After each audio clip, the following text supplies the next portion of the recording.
got a timer down here. This is very fancy. Awesome. Well, welcome to a live recording of the HUSECcast, the HUSECCon podcast.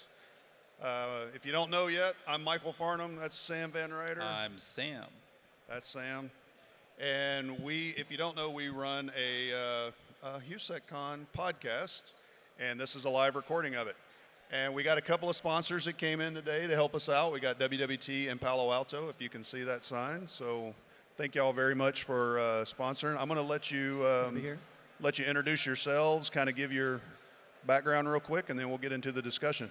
You bet. Hi, everybody. I'm Kent Noyes. I'm the Senior Director of AI Security at Worldwide Technology. If you don't know Worldwide, it's an $18 billion technology solution provider based in St. Louis. I've been there for 21 years.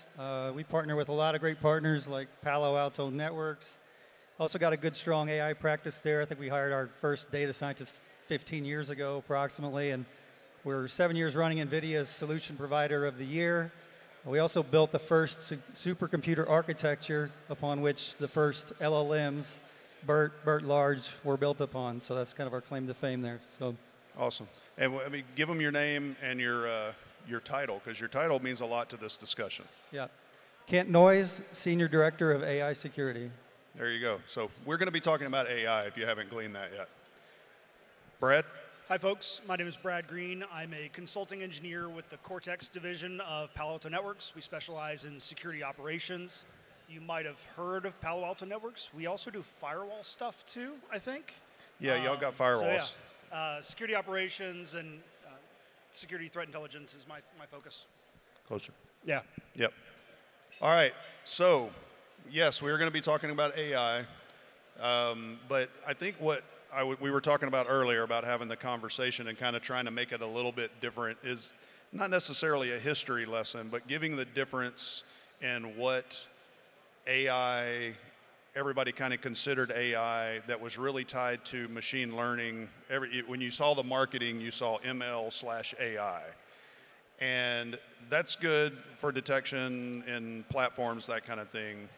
But now with ChatGPT that's come out, we've reached this whole nother level of AI and all the LLMs that are out there.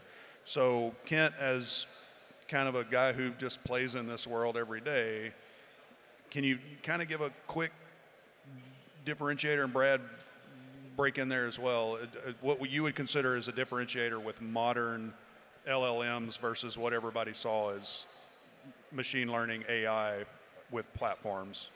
Yeah, I think with traditional AI, I would call it, it's much more about pattern matching, making predictions, predictive AI, anomaly detection. It's kind of been in that space, been around forever. We've been doing it a long time here now.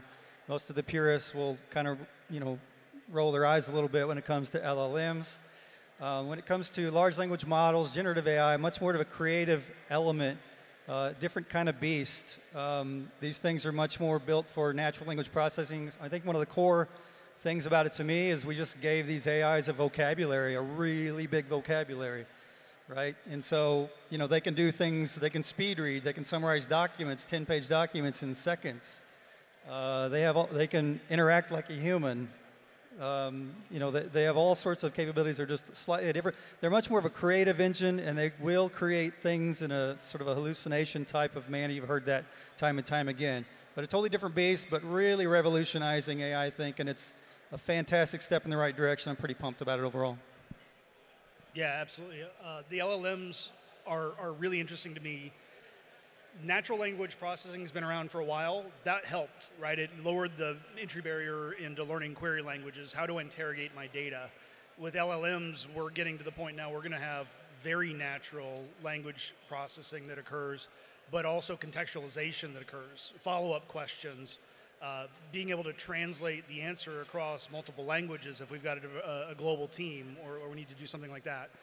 From a detections perspective, statistical analysis and ML models, their inputs into an investigation in the SOC, right?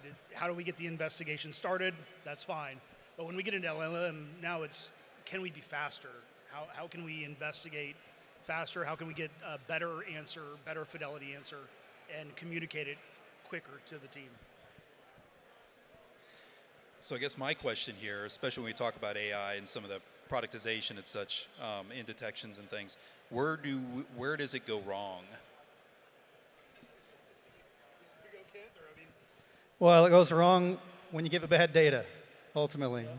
Any AI, bad data is bad AI. That's the title of the thing here. So, you know, we're facing, especially with LLMs, we're facing all new types of risks that we weren't seeing before.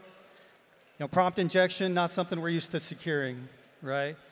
Data poisoning, monitoring the output that comes out of an LLM system, all those types of things can cause issues. You know, if you look at like the OWASP LLM Top 10, that's a really good resource for just checking the boxes on the basics of how to secure these things, and anything on that can cause it to go, you know, terribly wrong. Maybe a slightly different angle on that, but where AI can go wrong is it can be applied to different things, right? We can apply it to defense, but it's equally applied to attack. So it raises the challenge level. It lowers the barrier of entry for an attacker. Someone who's got ChatGPT and can break out of its gates in terms of helping generate adversarial code is now operating at a significantly higher level than they would be prior to that. So it could increase the attack vectors a little bit, and then obviously as you're detecting, it's a matter of, well, how do you tune anyways? Yeah. I think it could also go wrong, and it's hard to hear actually on that far side. I don't know if you feel the same thing. But if you know, generative AI is not as conducive to automation. It's going to be that way. The more it's fine-tuned, the better it will be for that. But if you depend on it too much for automation now without a human in the loop, you can have some issues. Just want to throw that one in there as well. Yeah. Well, I mean, just the fact that we've got a top 10 that you mentioned for LLMs, the prompt injecting attacks, those kind of things. Like, I don't know if anybody here got to see Justin Hutchins talk Hutch. I mean, he's put out some stuff on AI here recently where it's, especially with like ChatGPT and the ability to interpret images and describe those, you can use text in that image and have it run the command that's in the image and not what you told it to do. So those type of injection attacks have all kinds of concerns for anybody who's trying to use that. And if you're gonna, and kind of as a transition to the discussion around using it for cybersecurity, if you're gonna use LLMs in cybersecurity, to your point, the garbage in, garbage out, which being this title, is you've got to know what's going into that thing and know that it's clean, know that it's not somebody putting some kind of prompt injection in there, getting it to do something different than what you told it to do. So from your perspective, if you're going to use this for a cybersecurity focused thing, I mean, you can use obviously LLMs to do all kinds of stuff, but if you're going to use it specifically for cybersecurity applications, I mean, what's the likelihood of you being able to do that successfully kind of on your own versus going to somebody who's working through this already? So I think both are going to happen. You're going to have vendors that offer it. You're going to be creating your own. There's too many use cases. They outnumber the vendors, in all honesty. But I would recommend going with the vendor first. I mean, if you can solve your use case with the vendor, it's going to be cleaner and easier. I think supply chain is a big issue when you have to create your own. Those systems are built architecturally on a lot of different components that have vulnerabilities in them. They come from a lot of different places. Open source LLMs, for example, there's thousands of them. They're multiplying. You're going to want to secure those. The data itself, again, you got to monitor. You want a solution that can monitor that data when it comes in, so you have to account for that. If you're crowdsourcing the data, there's another whole issue right there. If you've got that coming into your system, and then there's plugins. You know, as you create plugins, you use them with ChatGPT. You can create those in your own LLM environments, and those are applications that require application security, API security, just like anything else you might use overall. And yes, there's a caveat here. We've got a vendor, and and in my day job, I sell them too, right? So we understand the, really, you know, you're saying the vendor should do it. But I mean, seriously, you got people that are extremely focused at a vendor to build these types of models. If you're going to, as your own organization, that's not your business, then you've got to invest. And it's been the same thing with AI ML. You've got to invest in data scientists. You've got to invest in a lot of stuff, and you've got to build that on your own is it worth it when you've got a vendor whose job is to do that? Yeah, I mean, if the use case is specialized, then maybe it's worth it, right? It really depends on what you're after. The challenge with some of it, and I did a couple of AI classes a couple of years ago. I haven't finished anything, but I'm trying to learn it. And one of the statistics was that a data scientist, an average data scientist, will spend upwards of 85% of their day scrubbing data. So if you're going to have a bunch of expensive data scientists and you're going to roll your own security data lake, and you're okay with having these expensive people just writing Python scripts to scrub data all day long, cool. But if you have a use case that's aligned to a common security use case, and we've got data onboarding processes that already normalize and map that data for you, we already have models for a lot of these use cases, and a lot of these tools are opening up a little bit. I can't talk too much about that. We have a release right around the corner. Just keep an eye on this space. But there's an opportunity for bring your own model into a place where the data is already structured and labeled in a way that it's going to be usable.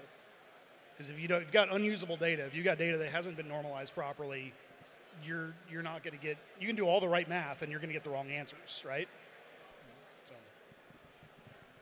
Yeah, so I'll take it just a little bit of a different direction, but my question comes to where is, I mean, it seems like this skyrocket, or it just went on a rocket all of a sudden over the past 12 months, right? So as we're getting to the reality of it happening, where's the low-hanging fruit that has the highest impact for folks as far as the technology goes? Well, generally speaking, one of those attributes of LLMs particularly is translation. And I'm not talking about just translating language. I'm talking about translating your request into code. So probably the number one use case we see overall is, there's a whole variety of other use cases, hundreds of them, especially using, I've got a whole slide. It's probably got 50 use cases for using AI and security. But writing code and making sure that code is secure is probably the one I see the most right now as they start to dip, because it's fairly accurate at doing that, and there are many other use cases. ChatGPT is way better at regex than I am, and I am better at regex because I can use ChatGPT, right?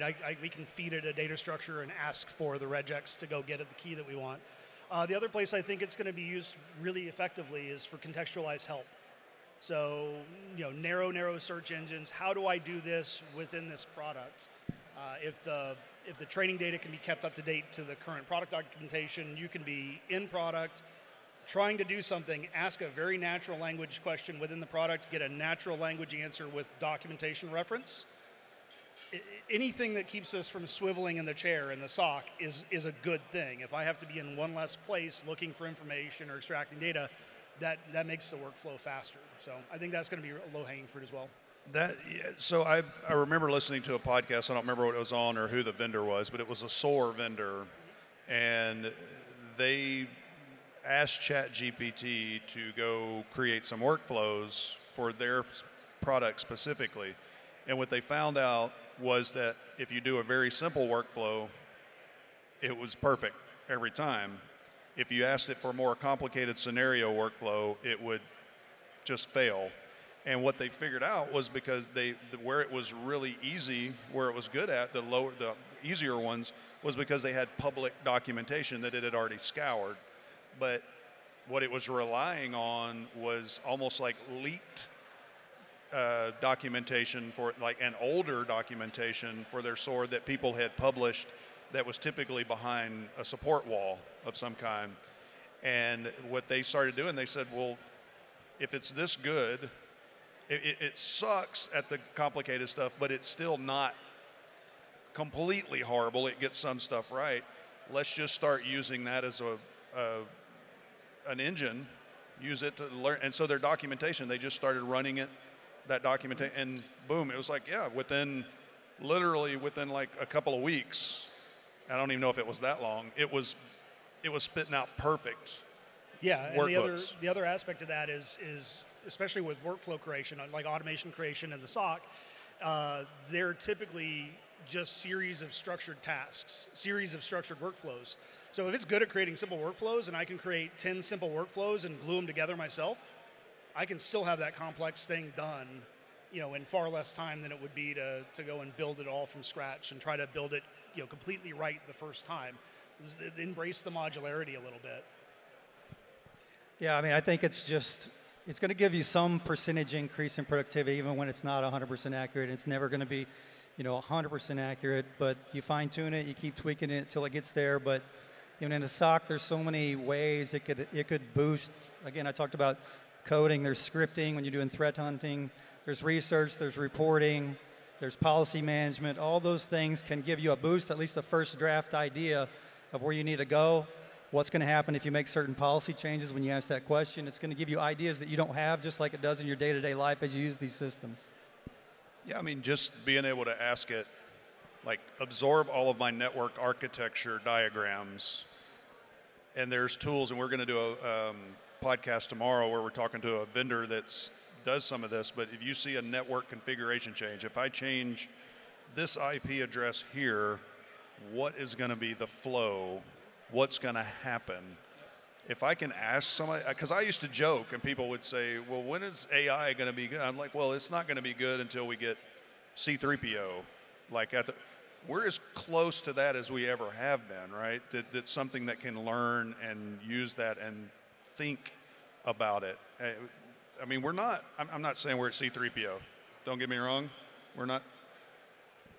Yeah, I'm thinking it though. We're there. Maybe R2. We're getting close. I mean, it feels the marketing teams were 10 to 12 years ahead of us, right? Yeah. So the technology is starting to catch up to the marketing from last decade, and it's kind of what they promised last decade. It's making things faster. It's making processing huge amounts of data more palatable for a lot of organizations. It's trying to tease out the needles in the haystacks, and in the security world, it's not one needle in one haystack. We're looking for this one red needle that's in one of these dozen haystacks, and we want to make sure we find that one without shutting down this other red needle in these other haystacks, which is going to break this critical part of the business. So, I mean, we're starting to find some of that. There's no silver beans, there's no magic bullets yet. Maybe in 10 years. We'll see. I don't know. What's marketing saying about it Right now? when I retire, it'll all come together. Well, and to kind of going off that, this is a challenge. Everyone's screaming AI now. Every vendor here is screaming AI, right? So how do you vet out what's really there, right? Because I've heard a lot of stories, and when you dig into it, may not be as AI as you think it is, right? But how do you weed through that? Yeah, I've literally seen a vendor advertise AI assisted, and the only thing they were using ML models for was classifying snort rules to see which ones were ransomware. That was the extent of the ML use, and they were in the copy was AI powered. So ask them what it's written in. If it's written in Python or R, it's probably machine learning, and if it's AI, it's probably written in PowerPoint or Google Slides. So, ask them how the technology works. Yeah. Yeah, I think we're going to be learning a lot more data science over time than we ever wanted to or ever will want to. We're going to be crossing the line one of these days where we start to depend on them to act on your behalf much more. And then we're going to really advance it when it starts to do that in a layered fashion, when it's checking itself to do the next thing. Now, I don't know if LLMs are going to be the path for that, honestly, just the way that they're made and designed. There are some other databases, and all these companies you hear about general AI, artificial general intelligence. They might be using different databases for that, knowledge graphs, things like that. It'll be a little bit of a shift. And we're going to have to learn, as security practitioners, we got to turn this thing, we got to turn it around. It's a black box right now, and it can't be a black box. You can't secure what you can't see or understand. So we're going to be learning about it. We're going to be using solutions that can give you visibility, explainability into those systems. And that's going to be the only way to really, truly secure it and understand it. Yeah, explainability that's huge, and it's hard. Like, models cannot explain themselves a lot of times. So there's been a lot of work, at my company about exposing some of the reasoning behind some of the AI scoring, the ML scoring, and that's effective. It's good. It helps you at least get some context to why the alerts bubbled up. Again, it might have to be tuned. It might have to be, we need to contextualize the environment too. I need to know what the vuln scanners are. The transparency is important. Yeah. If you haven't seen it, go listen or watch Robert Hansen, the RSnake show, where he interviewed ChatGPT and talks about the lack of transparency and the guardrails that are put on it, but knowing what you do needs to be there. So guys, we got to end it. Thank you very much for sponsoring this episode. Really appreciate it. This fun. You got to sit in very comfy chairs. These are really Very nice. comfy I don't chairs, want to yes. get up. This is really nice. Thank you everybody for listening, and we'll be doing another one of these tomorrow. Thank you. Thank you.